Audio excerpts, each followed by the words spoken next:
20幾年前，民間要求正當軍退出媒體時陣，台灣成立頭一個公共媒體公共電視。後來2006年，這公司結合着華視，成立着公共集團，陸續加入客家台、台語台、台灣 Plus 小公司，到達20年咯。公司甲華視初2到初5合作舉辦，我佇咧電視台算規工的活動，希望邀請民眾來電視台參訪體驗。另外，也有國際檢討會，希望讓民眾更加了解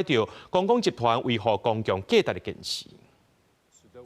無論新聞報道、適合兒少的網架、多元的戲劇，還是國際觀點等等，攏是公共集團真重要的公共服務。台灣頭一個公共媒體公司在1998年成立，後來2006年，佮結合華視共同成立公共集團，佮陸續加入客家台、台語台和台灣 Plus 甲小公司，甲達20年咯。公司甲華視要舉辦20周年的系列活動，希望讓民眾更加了解公共媒體，嘛邀請少年朋友分享家己對媒體的想法。面對未來，我們現在加速數位轉型的步伐，包括了 AI 轉型。我們相信善用這些科技，而且在倫理的規範之下，整個公共集團可以在未來對整個社會產生更多的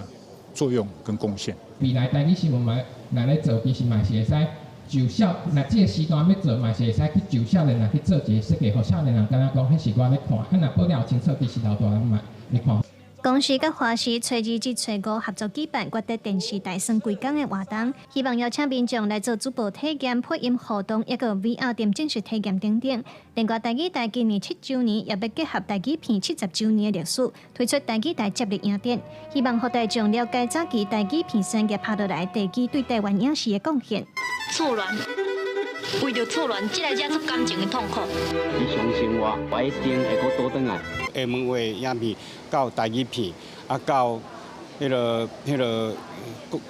叫國語片取代，以後擱有新電影出來。新電影出來一批台語的一批台語的導演啦、工作人員轉去到電視台，啊電視台到即馬擱延續到咱台語台，其實伊這是有一個連貫落來。台語台接力影展自7月16開始，由林福地導演的作品《琉球之亂》首合辦拍頭陣，有台語新配音的首映會，後續在台北、台中、甲高雄嘛攏有影展甲靜態展。記者盧尚如、鄭俊佑台北報道。